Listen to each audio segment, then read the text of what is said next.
We are following breaking reports of widespread. I just don't understand how anyone can think that. Just hours before the U.S. government was set to shut down, the Senate passed a bill. Wait a minute. We have some questions. Hi, everyone. Welcome back to Not the Authority podcast. I'm here with my co-host Shandell and Alex Pepin, who is the president of 1030 House, which is a nonprofit dedicated to serving families experiencing homelessness. Alex is also an environmental engineer, so he agreed to come back for a later episode about that. He's a community pastor and a housing advocate. So this episode is a follow-up to one of the conversations that we had earlier with Adoma, who ran for Blaine City Council, where he discussed some of the issues that we're having in our city and how he envisioned addressing those. When I was doing my research for some of the news articles that I was linking to his episode, I came across one from Realtor.com that had an interview with Alex. And Alex right now is going to tell you a little bit about his story, but I just thought I would introduce that in connection to the conversation that we've already been having. So if you're interested in our very local city drama, like we've been discussing, you can go back and watch Citizen to Candidate with Adoma. I think that's episode 3, but we'll let Alex tell his story. I think it would be better in his own words. So thanks for being here, Alex. Yeah, thanks for the intro, Sarah. I appreciate it. And yeah, thanks for inviting me and letting me share our story here. Yeah, I guess I can kind of get started as far as, what all took place and go from there. And I apologize in advance because I am a verbal processor. And so I can really go in weird direction. So I don't wave your hands or something. If you don't want to interrupt, just be like, land the plane, Alex, do something. You're different here. But yeah, so I guess maybe I'll start with our nonprofit. So we started a nonprofit, 1030 House, back in 2016, 2017-ish. Just some people from our church just kind of, said like, hey, what are the issues that our community are facing? And then, how are we called to help as Christians within that? Just recognizing that that's not always the example that's out there in the United States as far as how Christians act. And so that we're starting to look around. And I guess too, I'll probably share way too much information here about myself. So I've been sober since 2004. So I've been in recovery for, good at math, whatever that is, more than 22 years. That's awesome. Congratulations. Thank you. And so during that time, I, struggled obviously with addiction, but also ended up homeless myself a couple of times during that period of time. So basically 15 to 25 was I was on the struggle bus full time during that period of time. So as I was praying and just kind of feeling the call of like, how do we help people in need in the community? One of the things that really came to mind was, hey, God gave me these experiences myself, and then how can I utilize those experiences to help others? So we were starting to explore what it could look like to help people struggling with addiction and homelessness. And we reached out to the county at the time and asked, hey, what are the needs in the community right now? And the focus then was, hey, we don't have a lot of resources for families experiencing homelessness. And so they encouraged us to start going to the local meetings. There's a Heading Home Anoka Housing Collaborative that is hosted by the county. And then there's a whole bunch of nonprofits that are involved in it: Salvation Army, Family Promise, so just all the nonprofits that are addressing homelessness. So we got plugged into that space and, really tried to figure out what that need was. And it just looked like there was a need for, so basically there's Family Promise of Anoka County right now is a family shelter. I don't know if they're technically a shelter or not, but they help people that are more in immediate need. Like they don't have housing, they're physically unhoused. They need help with that. So that program was in existence back in 2016 when we started this, but it was kind of a different model than it is now. But so that existed. But then after that, there's just the issue of, okay, we get people stabilized. They have, they're plugged into resources, but then typically there are significant barriers when people are looking to transition out of homelessness. There's job issues, earning capacity. Maybe there's some mental health or chemical dependency stuff that, has to continue to be addressed. Maybe some past criminal history that needs to be worked through, and all these kinds of things that takes a significant period of time for individuals, let alone families. So then really we were led in the direction of needing something after that shelter, and then before, permanent housing, just because there's not enough housing out there either. So there's not enough affordable housing. So people, yeah, you can get them into shelter and they can be taken care of and they get a lot of resources, but then there's no movement after that because there's just not enough affordable housing after that. So there, if there's a space where people's earning capacity could go up in between the shelter and the permanent housing, then that would allow for that next step. So that was kind of where we felt led to as an organization. That being said, we were just, I think there's 4 or 5 of us from our church that were just had a heart for it. We didn't have a house or anything like that. So we're like, well, what do we do? So we just started helping. I think we actually started a relationship with the Blaine Police Department where when they would encounter people, families in particular, that were homeless or that just had issues, if it was a mom and a kiddo or, a whole family, whatever that looks like, and they didn't have resources for them, they would sometimes call us and we would get them into a hotel just, off the streets for a little period of time. So that was something that we did initially. And then after that, like just kind of like seeing God moving things, like we had a house that was basically gifted to us down in Minneapolis that we were able to work out. We weren't owners. We were renting it for very, very little from the owner, who was also like-minded and just wanting to help people. So we fixed up the house and we were housing families. Then, after they became somewhat stabilized, then we would house them down there.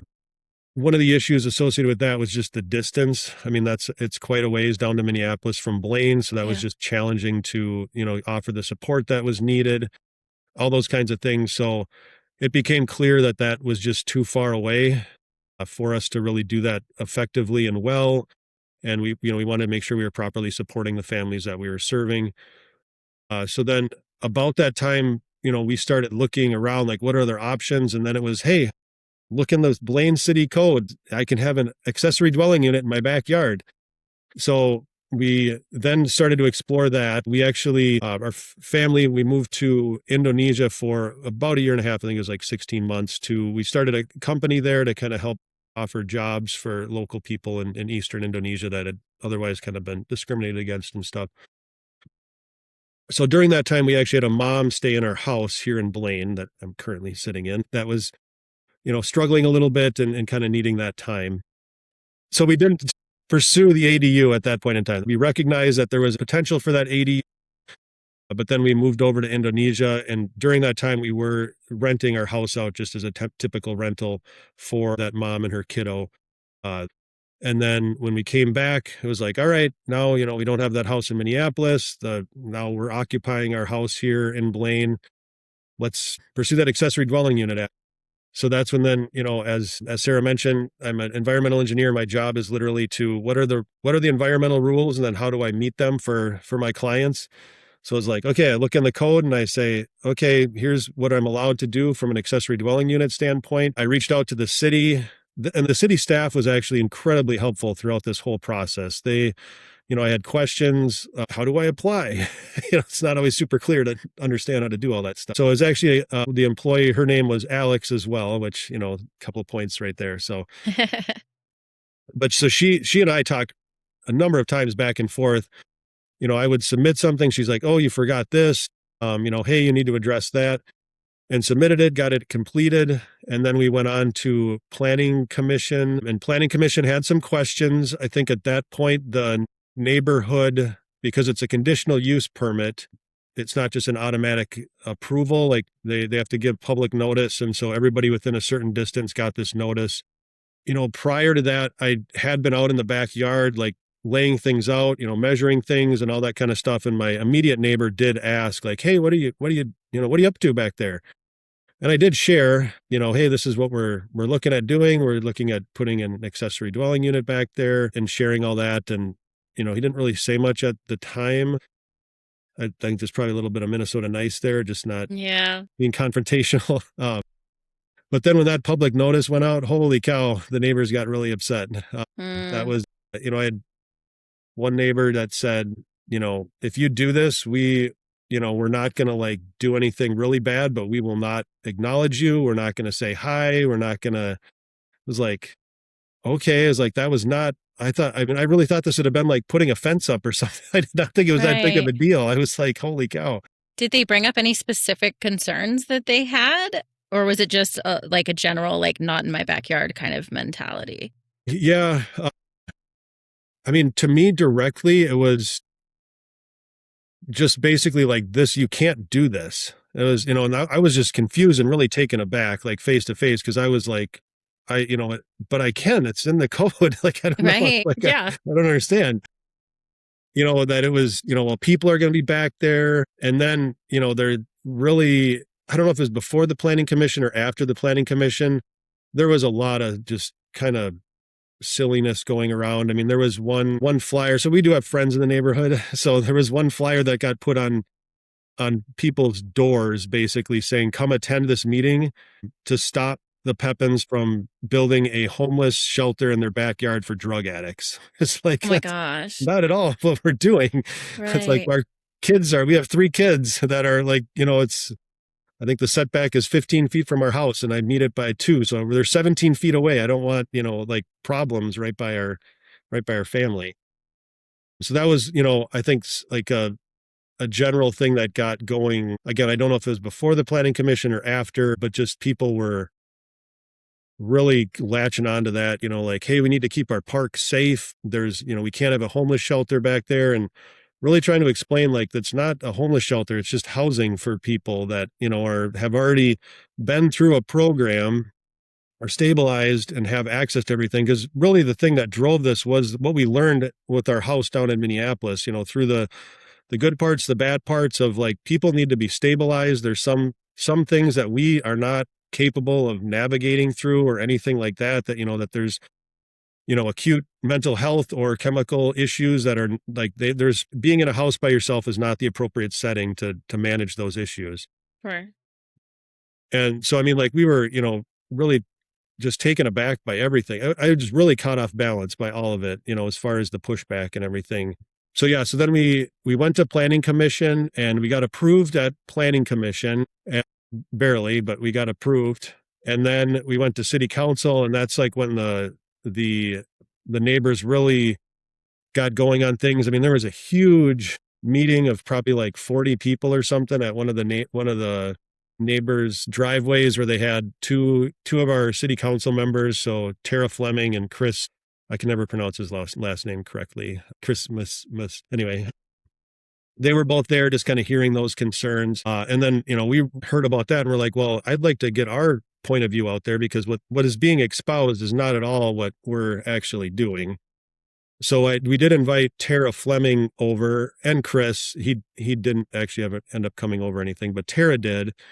And she sat with us and, we talked about it. I was actually really impressed with Councilmember Fleming. She was trying to do her due diligence, like, hey, what is your side of it? She actually ended up talking to Family Promise. So that's where we would get people from that, have been stabilized. So she talked with them about what their program looks like and who would be coming into our house. And so I was just really impressed with her during that process. But yeah, then it went to city council, and yeah, it was just kind of that was just a bizarro experience. Like it's just people like being kind of mean. I mean, as they were like, canvassing the area, trying to drum up opposition for us. There was one neighbor, she like was our oldest was over playing with a friend and she was, kind of not being nice to him. And it's like, he's a minor, like, what do you Right. like? And then I think Tara actually kind of scolded the neighbors a little bit for how they were handling a lot of that. But yeah, so that was just a hard experience. We got denied. And so the use of the structure, I guess that's one thing I should clarify, because I think sometimes there's some misunderstandings about that. So we do have a nonprofit, so 1030 House, that is really not at all involved in this process. This is just us as a family. 1030 House, the only way it was involved was really forming the idea of it, recognizing that proximity is super important, especially in, a situation where you have a family with kiddos and, just there's a bit of instability initially. there's just a need for somebody close by to be like, hey, I have a job interview. I have nobody to watch my kids. My car broke. I need a ride, like all Yeah. these things that it's like we as people can then offer support in that. I'm very busy, and my wife, Lynda, she homeschools our kids. So she's here all the time.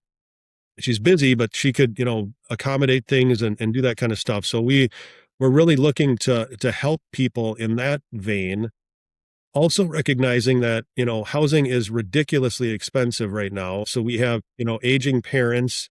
We have kids that are, our oldest is 14 right now, that are eventually going to get into young adulthood and looking to move to next steps where.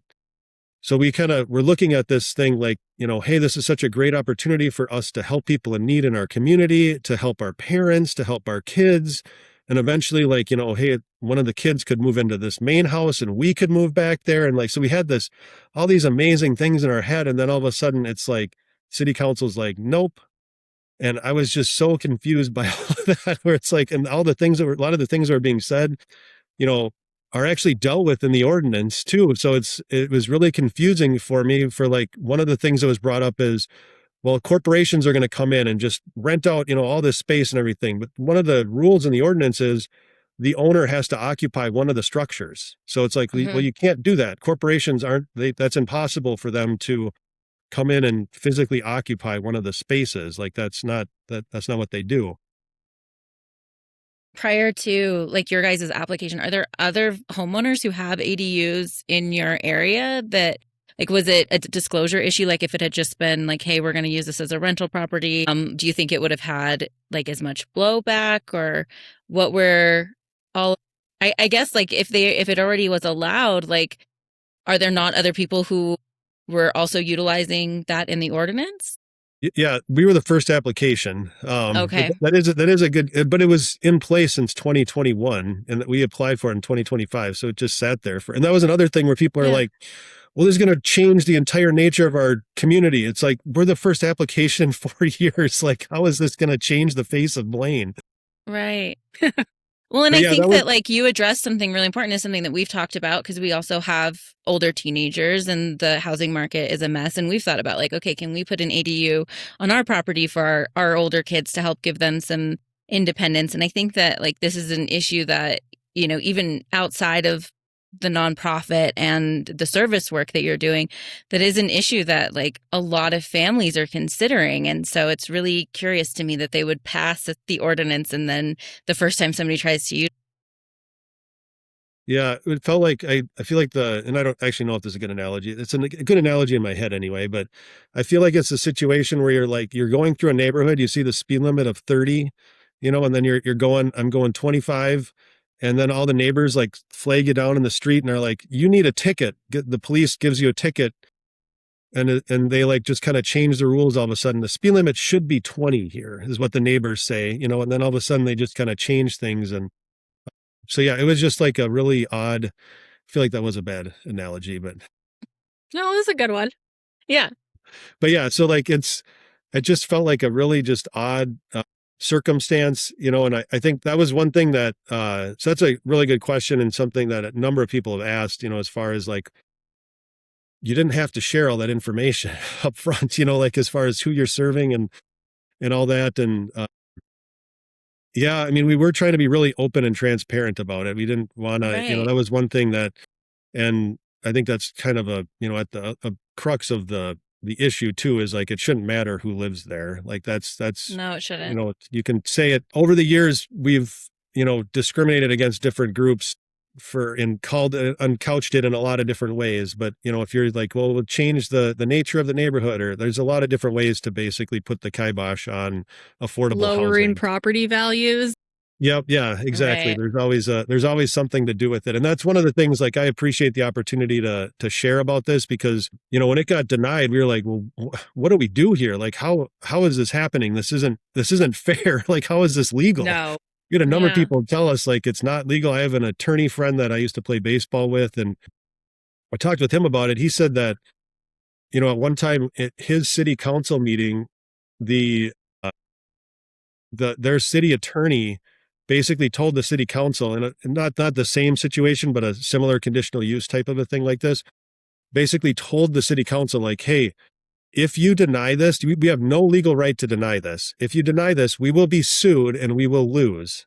And so she, Right. like, their city attorney in this particular city, not in Blaine, but in this Yeah. particular city, said that, to where then the council, kind of had to do what it had to do, because that was one of the things that on the League of Minnesota Cities, they have pretty good guidance on, what is a conditional use permit, who approves it, like how do you approve it, and then like the role of neighborhood opinion and all that kind of stuff, which is basically like, if it's in the rule, you have to follow your own rule. You can't make changes. Like, there's a legislative process that the city council goes through where they make the rules, but then once those rules are in place, they apply the rules. You can't then kind of change gears halfway through there. That's kind of where that speeding analogy, Yeah. but where they didn't do that at all. So it was just a confusing thing. So then, it got denied. We actually then stripped out the part about us renting it out, just because we were like, well, we still want this thing, even if we can't rent it Yeah. out to people. Because that was the big crux of the opposition during that first one, was like, hey, safety in the park. What about the kids? All these kinds of things about these people that we're bringing into the community, which is just terrible. So we're like, okay, what if we just say it's for family? So we quickly reapplied. Again, the city staff was great, because like I reached out and they're like, hey, we're going to put a moratorium on this. I don't think that was public information at that point, but they're like, you need to get your application in quick. So I had to like turn that thing around really quick and get something in. I didn't think about it all that much, or, consult anybody about it. So we got it in for family as well. And similar opposition, even though it was just for family, and that got denied as well, although that unanimously passed the planning commission, but then the city council again denied it, even though it was like basically meeting all the requirements from the last time. So we were again really confused. At that point, we were, after that first denial, it did make the news. So at that point in time, the Institute for Justice did take on our case, to where, that they were supporting us in that. At one point after that denial of the first one, because then there's a window of when you can appeal for that. And I was looking at like, how do we, legally appeal for this? This doesn't seem legal. Mm-hmm. We actually did hire my friend's firm to, kind of represent us and try to help us navigate through that. But then I was talking with him and he's like, hey, if everything goes well, the only route that we had was to sue the city. There's no other legal means with which we can go and appeal their decision. So he said, we could do this for you. And he's like, my time is free, but I'm not the expert on property law. So he does corporate stuff. And so we got to pay my partner. And he said, like, if everything goes well, there's no discovery, nothing like that. It all just smoothly goes through the process. It's $35,000. That's like just an estimate. I was like, okay, so we have this chunk of money, set aside for the ADU itself. And so my wife and I were, talking about it, and we're like, well, we don't have that money. Like, that's not what that money's for. But at the same time, in talking with my friend, other attorneys, and just people in general, that this is a very common thing that happens, where there's affordable housing that goes in front of city councils all throughout the country. And then neighborhood opposition crops up and they deny it. But there's typically, two different types of people that are involved with that. There's either big developers who they're looking at the long game, where they're like, hey, and next year we have an even bigger project coming through this city council. So I'm not going to sue the city council, because then they're going to be even more negative towards me. So I'm not going to do that. Or you have little homeowners like me that I don't have that kind of money just laying around to fight in a legal battle with the city, who has unlimited resources. They just have a big slush fund of money at the state level that, represented by, I think, the League of Minnesota Cities, their attorney, that then, so they could drag it out forever. And like every little delay would cost more and more money. So we don't have the ability to do that. But like part of what, we felt convicted of, as far as like as Christians, and what we feel like our role is in this, is to help the people that don't have a voice in this. Is like that there's the people that nobody wants in their neighborhoods, that are in need of affordable housing, that, are the others that don't fit in there, whatever. They never have a voice in any of this. And that's where we wanted to be that voice in this. So we kind of sat down and we're like, if all it is money, like, we're not wealthy by any means or anything like that, but God has always provided, what we've needed. And said, if it's just about money, like God will provide. Let's say we win the lawsuit and then we have no money left to build it. God will make a way for us to build it. But like, so Right. we just needed to have faith and trust in that. So we were like, all right, let's go ahead and, and hire my friend's firm and do this. So we started talking with him. Right after that, the Institute for Justice reached out and said, hey, we saw your thing in the news. That there was a very lengthy interview process, but then they're like, we'll do it for free. I was like, okay. That's awesome. That's So awesome. That was just like a real, like really seeing, from our perspective, like just really seeing God move, like just, if we're doing what we're called to do, which is just take care of people and help and, just be there for them, like he'll make a way for that to happen. So, and sometimes you have to make like that scary like decision to like get past the fear-based thing, and then the thing that you actually needed shows up. So that's really cool. Yeah. So that was just a really cool thing. So anyway, so that happened somewhere between when our first one got denied and then when our second hearings were happening, because there's months in between that period of time. So then the Institute for Justice was representing us at that point during that second hearing. That was another one, during that hearing process. So the city council is supposed to, like I said, they're supposed to approve it if you meet the condition, if you meet the ordinance and the general conditions, which I feel like we did. And they can apply then reasonable conditions, which they started going in like really strange directions as far as applying conditions on us, where they're like, well, we're worried about the water flow. It's like, I'm an environmental engineer. I'm worried You're like about of all people to bring that up to. It's like, I am too, but I feel like I can deal with it better than you, who's sitting there and doesn't know what they're talking about. So like those kinds of, well, we need to drain tile or do this. Like, what in the world is going on here? And then one of them was, well, we need to move it back even further from the property line, which would then push it into our deck. We'd have to, and it like would fall off of this hill. So like at one point I stood up to like say something, but at that point I can't talk. And so then I stood up and one of our neighbors was very rude and was like, sit down. And, it was like, holy cow. The mayor then was like, all right, let's, calm down.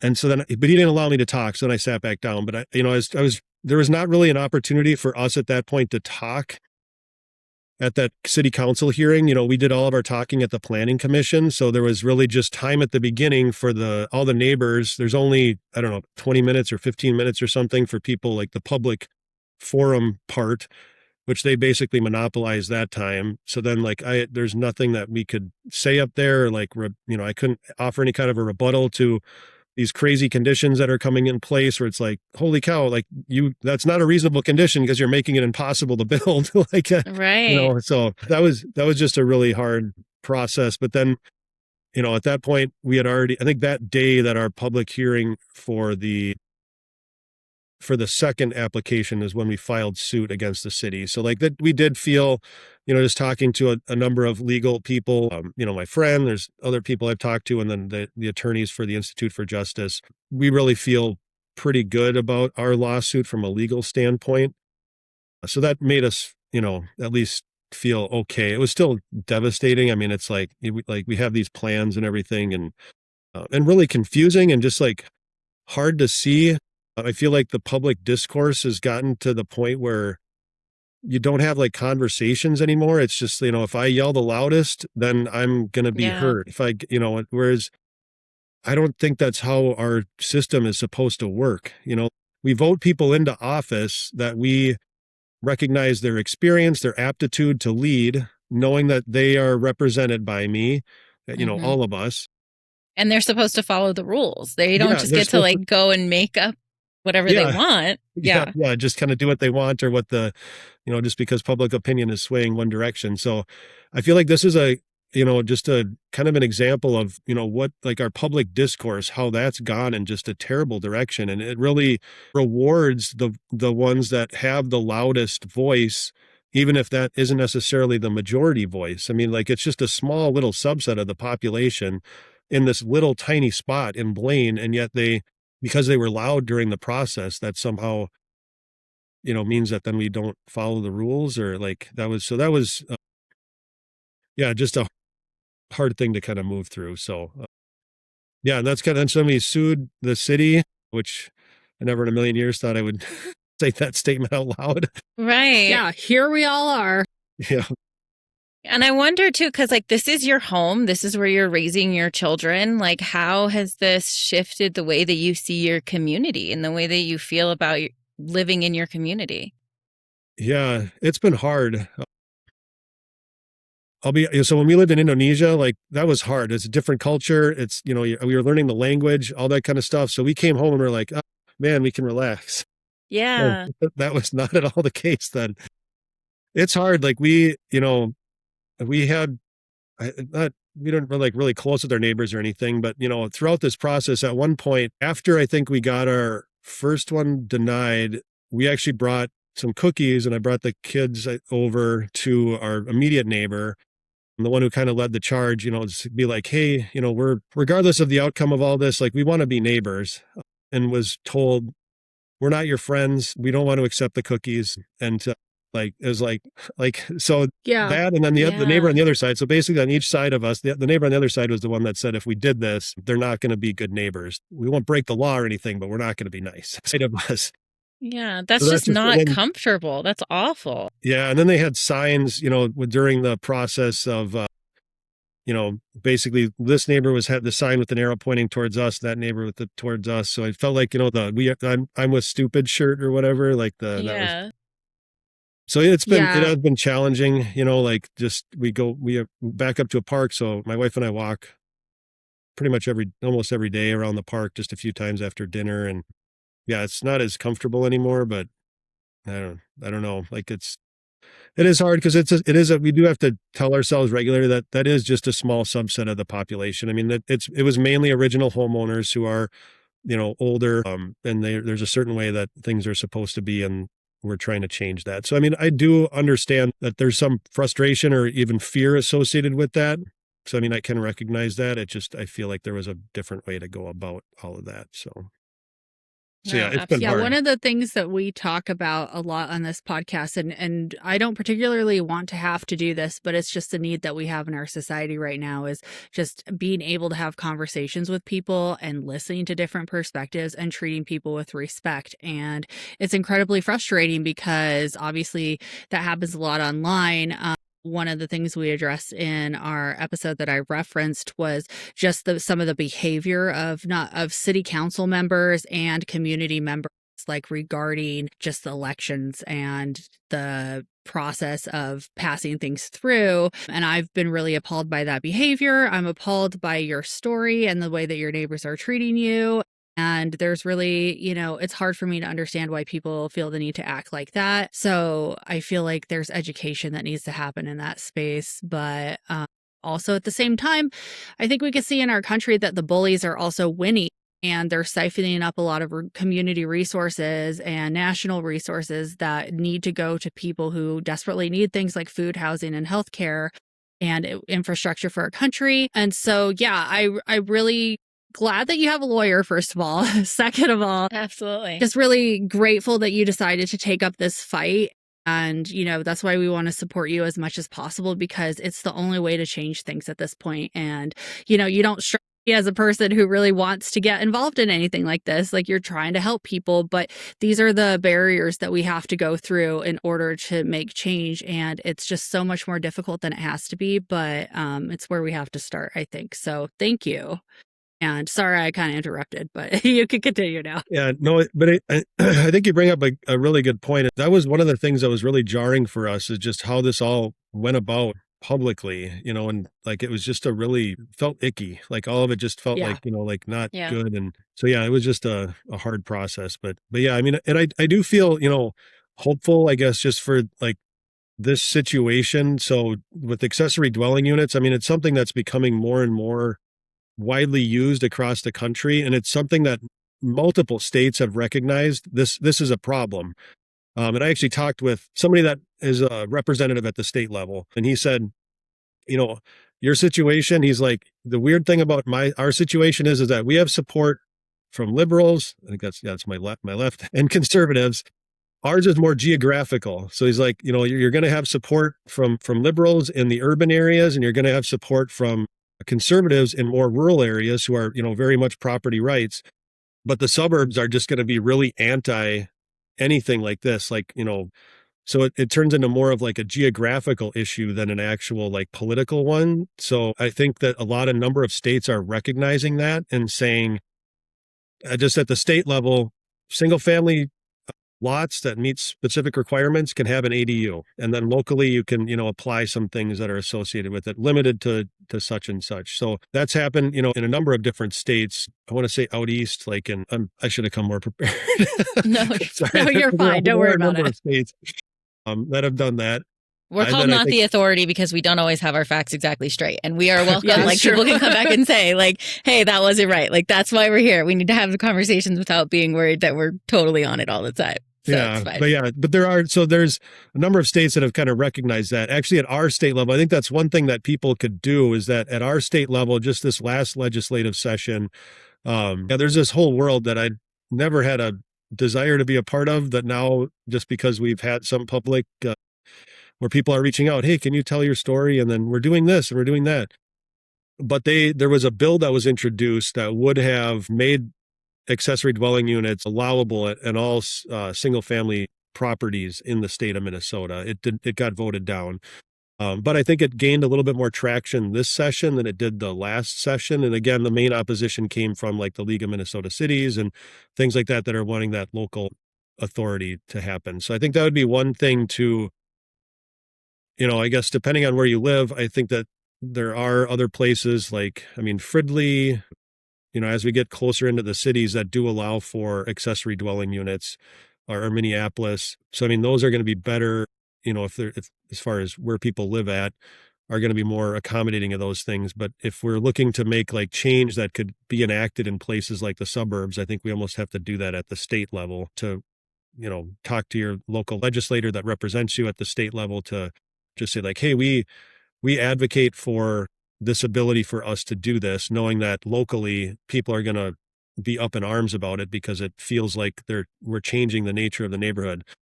That was one of the confusing things too, is that I feel like most of the research and general thought on accessory dwelling units is that it's a way to increase housing stock without grossly changing the nature of neighborhoods. Yes, Right. it's an amazing solution to a ton of problems. Yeah.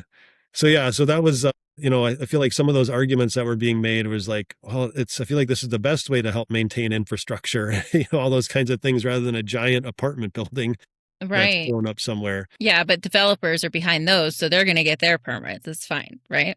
Yeah. Yeah. And, Yeah. and I guess one of the things too, is it seems like this is almost like a pattern with the city of Blaine. I've even thought of, yeah, I'm probably getting into murky territory with an active lawsuit going on, but I've thought of like, where if the city were to say, all right, you win, we're done. We're not going to, we want you to throw the case out. We'll give you your permit. Where I don't know if we would actually just accept that at this point. I don't think you should.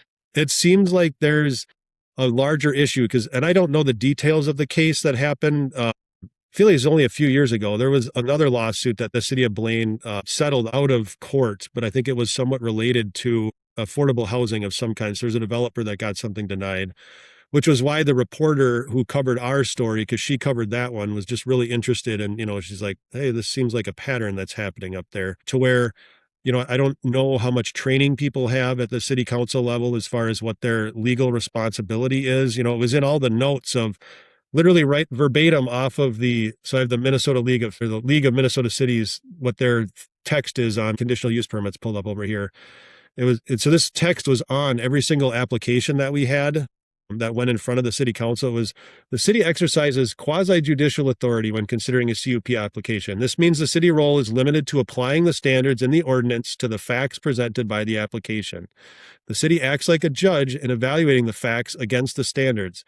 If the applicant meets the standards, the CUP should be granted. And yet they didn't do that. Like the city staff said, this should be granted. The planning commission said this should be granted. And then it gets political and all of a sudden, no, now we're acting in a legislative capacity, which is, we're making rules, but those rules are already in existence and we're not in that phase. It sounds to me that like the city of Blaine's city attorney really needs to be looking at how they're advising council, because it's very, very common in in council meetings for the city attorney to be like, oh, no, we can't do that. Like, where's the attorney? What are they doing? Like, they're obviously not protecting the interests of the city financially at this point. If there are a number of lawsuits now that are going before because city council is just trying to make their own rules, it's really interesting to think about that. And I wonder, like, if anybody else has addressed like the fact that like the city attorney obviously isn't doing what they're supposed to be doing to protect the city in this way either. Yeah, and it's an interesting. So I did talk with a couple of people about that because I had the same question. I was like, "Where's their attorney in this?" Yeah. There were a couple of schools of thought. One was that the attorney may have shared some of that information behind closed doors. The other one is that the city attorney is not the city attorney of Blaine. They're contracted as a separate firm. So that's where it gets to be, I think of environmental engineering. So in the wastewater industry, like I do a lot of septic systems and that kind of stuff. So there's a delegated authority from the state level that goes down to the local level, either city or county. And sometimes the cities then delegate that authority to private companies. Then at that time, when like if I were a private company, then that's representing the city, part of my interest is ensuring that the city follows the rules, but it's also to maintain that relationship with the city. Yeah, to maintain your contract. You're basically working for them instead of actually performing the duty. Yeah, that's really interesting. So that's kind of just a thought, maybe whether it's the best interest of the city to have that kind of a relationship, just because then there are potential other considerations for that firm beyond just like, this is what your rule says. I'm going to be very blunt with you in public and, kind of chastise you in public. They're probably going to be less likely to do that if they know then that they could be fired by that very person that they're being blunt with. No, it definitely seems like a problematic way to do it. Bringing that up is interesting, and I'm speculating a little bit here. And, I'm not, in a legal situation, so I guess I could just say what I want, but maybe I shouldn't be saying some of these things. But, a lot of the issues that I have uncovered with the city involve the mayor hiring contractors that are his friends, and so that they can all profit off of certain situations using taxpayer money. And they're also ensuring that those business interests are like, getting passed through city council and everything else isn't, right? And so I really do have some concerns with the relationships that the people in city council, the mayor, and the contractors are having. And I just don't think that enough investigation has been done into all of this. But that could apply to this, and I'm just speculating here, this situation with whoever they hire to provide legal counsel for them. It could be more of a personal relationship or, something where they're just not keeping the best interest of the city and the citizens like in mind. And the second piece of that is that all of these people keep getting reelected. So obviously either the public is not informed enough or, they're okay with that. But I just see the same issues coming up in different capacities. There's also a lot of nonprofit fraud going on, one of which the mayor was involved in. I just saw another article today. The attorney general had to shut down a nonprofit here because they were employing people, but trying to like get around employment law and calling themselves a nonprofit. And I don't know the details of that, but I have very serious concerns about, some of the things that you're saying. And every person that we speak with, more and more of those come up. And yeah, you don't have to weigh in on any of that if it's going to hurt your case or you don't want to. I know I'm going out on a limb here, like with my criticism, but it's in the news. I've been following it for years. I think something needs to be said and done about this. Yeah. And I'm not going to say much about it, and one of the things I would like to say is just, that I do feel like the attorney, I'm sure that they're following the rules and everything. I'm not trying to say that they're not doing a good job. It's just, I just think of it as a contractor, it's a more complicated relationship when you're being hired and like I've been in that position where I've been hired on behalf of a municipality before, that's different. I need to make sure that I'm following all the rules, but I also have to maintain that relationship or I'm not going to have a job, with them in the future. And I try to do that professionally, but there's always that little voice in the back of, your mind. And, I'm not saying that the attorney has that little voice too, or their firm does, but it's just a possibility. So I just wanted to put that out there. But yeah, I don't want to imply anything, but yeah, it is just, and I just, as a citizen of Blaine, like that is concerning for me, like hearing my friend who said that one of his council meetings, that the attorney was like, hey, you need to pass this or we're going to get sued, or like you need to do this or you're going to get sued. Yeah. And, that it doesn't seem like that's happening for us as a city. And that's concerning for me because like, that means that there's just additional cost that's going to be incurred. And I recognize that I'm part of that cost right now that we are suing the city, but that's not my goal. My goal is to, like that justice be done. Like that it's not even my like, that was one of the things that honestly, we were a little reluctant to sue just because I'm going to get on a little soapbox here probably, but like, I feel like one of the issues that's facing Christianity in America is that Christianity in America really is getting really tied in with politics and, like an insistence on my rights. I have the right to do this as a Christian when the Christian faith is basically about giving up your rights. Like you don't have them. Other people are more important than you are, and your job is to help them and to show the Lord to them and to the people around you. And so one of the biggest things that we had of a reluctance in going about this was that we don't want to be perceived as insisting on our own rights. We feel like that's a big problem with Christianity in America. So we were like, well, do we do the lawsuit then? But it was like, well, we're not trying to insist on our rights. We're trying to insist on the rights of the people that are going to be living there. Like we're trying to advocate for a group that is being discriminated against. I don't know, to be blunt about it, but I feel like the people that are in need of affordable housing, that are of a different socioeconomic status, maybe they have some history associated with their lives, are being discriminated against. People don't want them in their neighborhoods, and we want to advocate for them. And that's one thing that we really felt was important, that we really tried to clarify, that we're not just trying to insist on our own rights here, but really just protecting their rights in this. I feel like I went off on a tangent and I lost my train of thought. No, I think it's necessary because I think when we're talking with other nonprofit leaders and other people who are looking towards systemic change. And I think that anytime we're moving into service work or work that is service to others, there is a component of it that has to be service to self, because it's what initiates the like, hey, this is the direction that I need to be working in. This thing happened to me, and that is inspiring me to do this thing to help other people. I think that's an important thing to talk about, because there's that internal balancing point of where you have to make that decision where you say, like, am I doing this just for myself and trying to find justice for myself, or am I truly doing it for somebody else? And we live in a society that hasn't really taught us how to really feel through that. So I think it's really important that you're bringing that to this conversation when we're talking to other people who might identify like the need to pursue justice in their own communities, that, we are all just people living our human lives and trying to see like, how can we help our neighbors, or how can we meet this need that isn't just for me as a member of the community, but also the other people in the community that I live in. And I think that that's a really like important interpersonal thing to add to it. So I'm really grateful that you brought that up. Yeah. And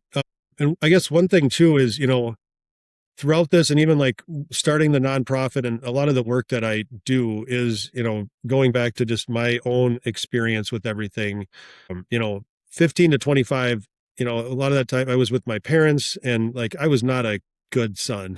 I know that I took a lot, and, I made a lot of bad choices and was not super easy. And to the point where, like they went to Al-Anon and stuff, and, so they were able to separate, with love. And that was really frustrating to me when I wanted to continue on in my bad behavior, but they did that. But then when I eventually got healthy, they were there to help me, but not everybody has that. Like, I think that's what we want to be, is that when people are in a space where they are, now we are stabilized, we are okay, we want to be there to prop them up. Cause like, I think of that, and that was part of the hard part too, is hearing some of the things that were said about people, like, oh, these homeless people, or, drug addicts or whatever. And it's like, you're talking about me too, like in this, which was like, that hurt a little bit, it's like that there's people, you don't know what they can do. Like, I think of that. So when I was 25, when I finally got sober, I dropped out of high school. So I had a GED, and that was it.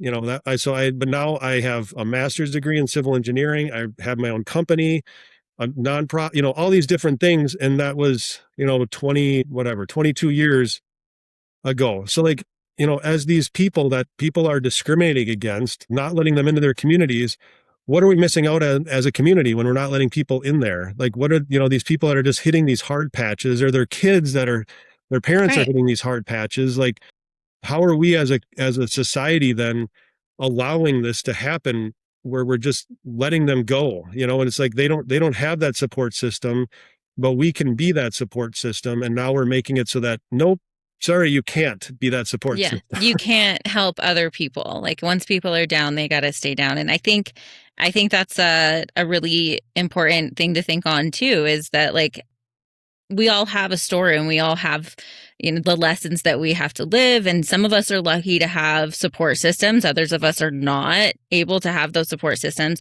And those of us who've lived and have learned and want to help other people should be able to do that without other people. Like, I think the key word here in all of it is like people, like being othered and being discriminated against. And it's like, how do we as a society get back to just seeing the humanity in each other again? And I think that we're at a really interesting precipice in time in general, where that's the real struggle. It's really just learning ourselves to see the humanity in other people, especially when we've been othered by other people, so that we can all like work together to just take care of one another. Because obviously, like the way things are built and the way that life works, like it's nearly impossible for everyone to do it alone. And hearing your story is really impactful, and I can only imagine what it's been like for your family to live it. And yeah, and Sarah already said thank you, and like she's proud of like you for doing this, but like I really am like really grateful that you're sharing your story with us today, because I think that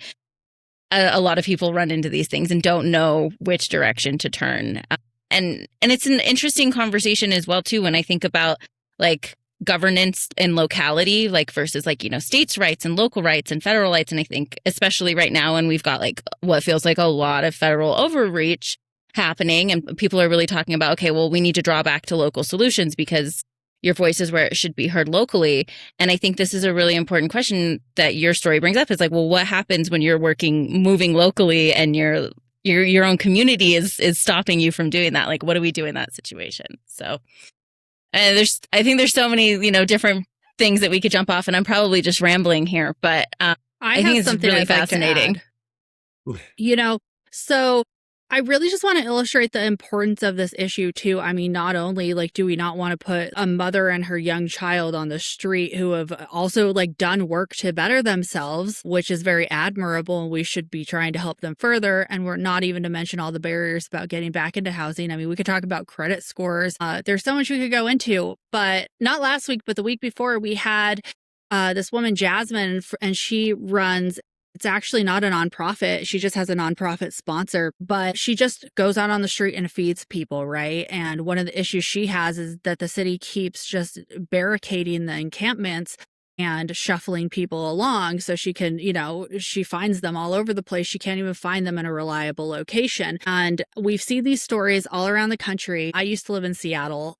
So, that issue is very prevalent there, and it's just getting worse. I still have family there, but there is literally nowhere for anybody who is unhoused to go at this point.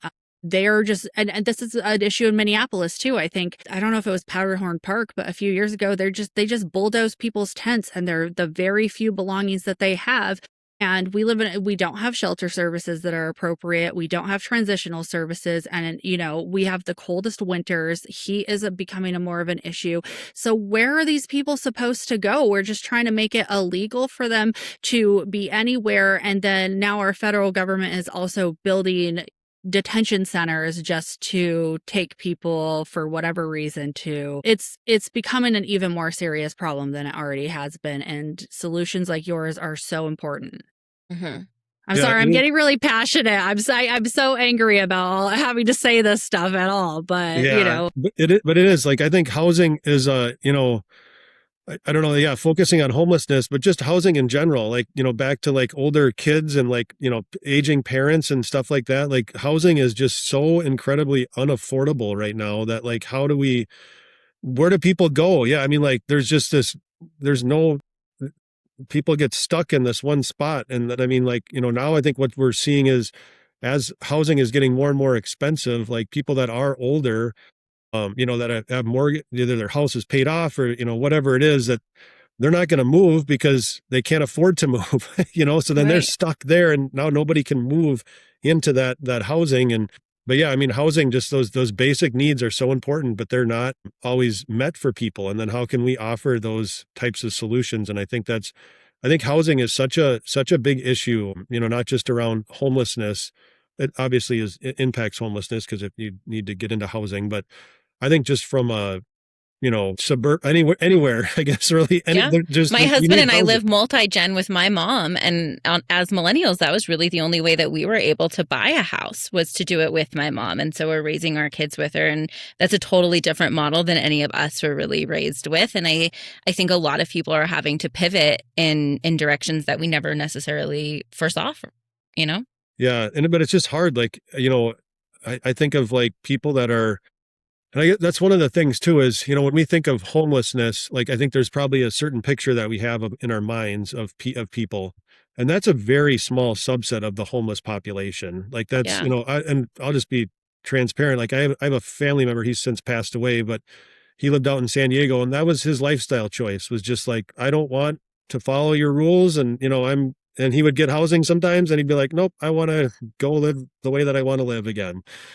And so he had some mental health issues and other things, that were associated with that. But that is a very, very small percentage of the homeless population. When we're talking, especially about families, you're talking about people that are just living with relatives, with friends, oftentimes they'll just rake up a ton of charges on their credit card at hotels, after they burn all the bridges that they have and all those relationships, to where it just looks different. And especially in the suburbs. And, that's kind of where housing is just it's such a basic need. I mean, going back to, I don't have a lot of psychology background, but just our Maslow's hierarchy of needs. I mean, that's right at the bottom, as far as like, I just need a place to be okay before I can Right. start working on those other things. And I think like, that's where, I really do think, that, I think there's so many opportunities to help within the community. I will say, I just want to give a little, plug for Family Promise of Anoka County. So they are really,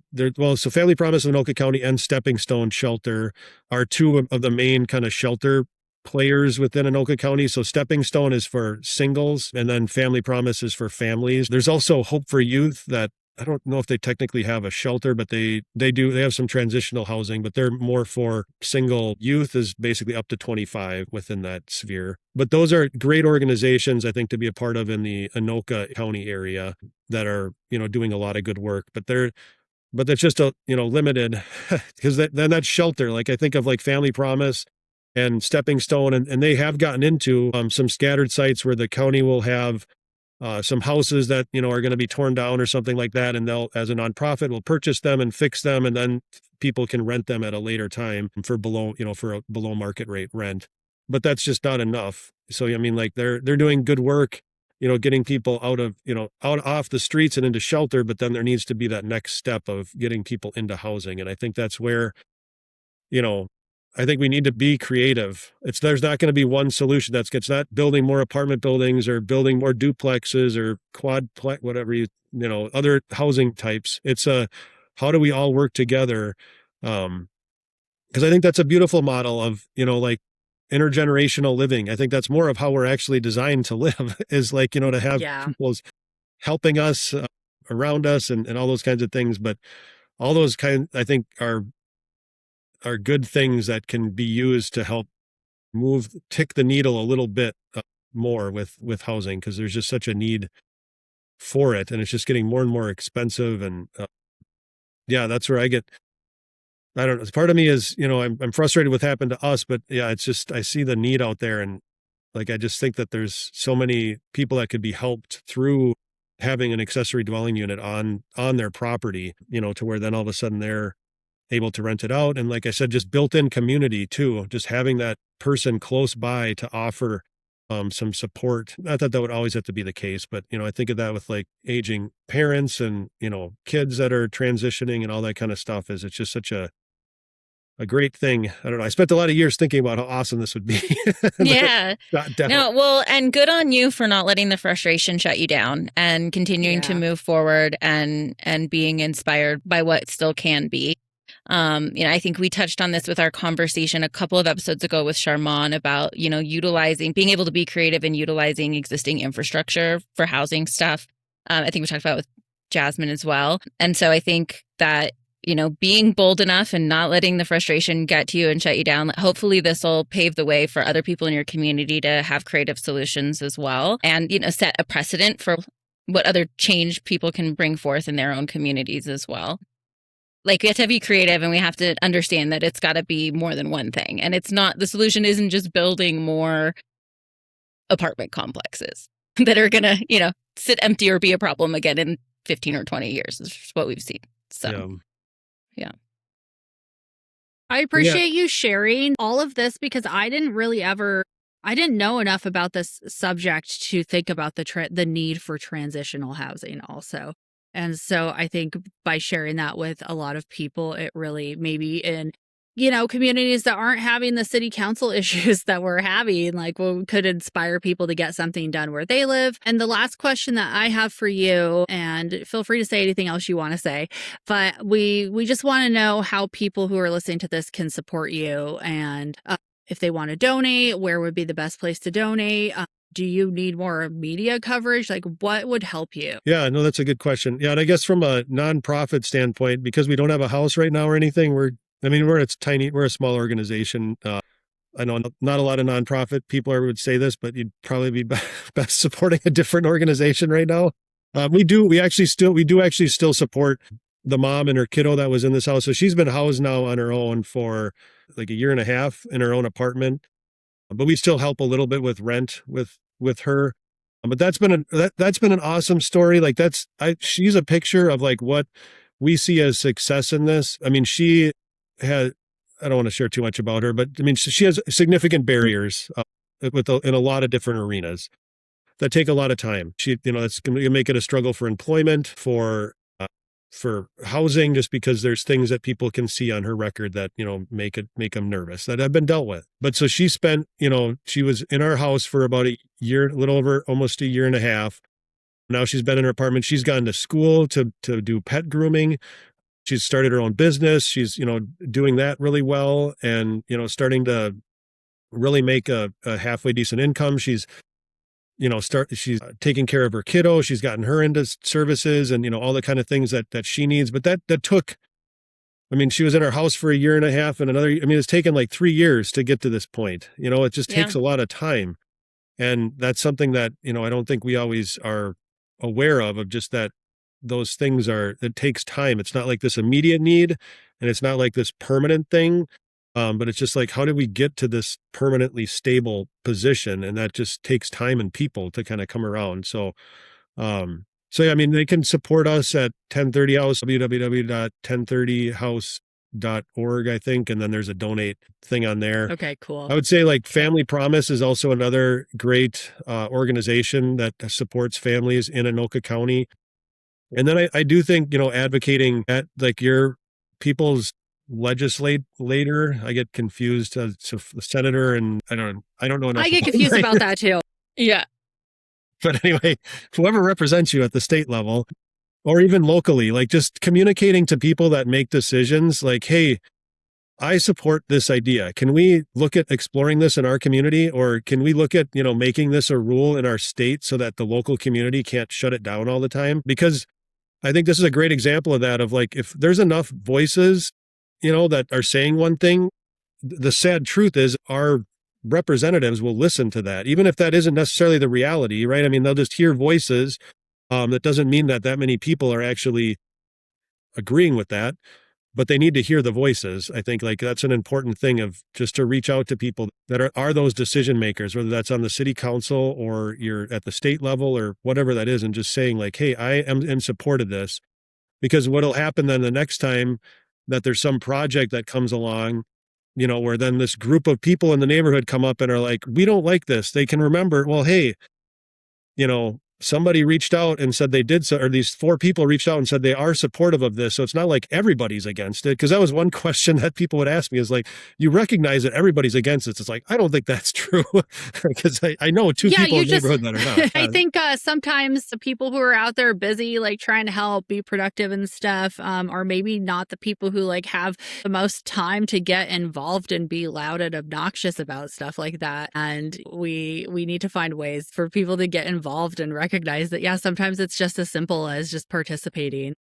And just an email. I mean, sometimes, and like getting involved with, there's a couple of organizations like Neighbors for More Neighbors, I think is one, where then they'll send out email blasts, like, and then they'll even like have like a thing where like, hey, click on this and then just fill in your name and your address and we'll send a letter to your representative on your behalf, where it's like just things like that where, because I think that's the issue is that people, the majority of the people that were against us are retired and have been retired for a number of years and, have time.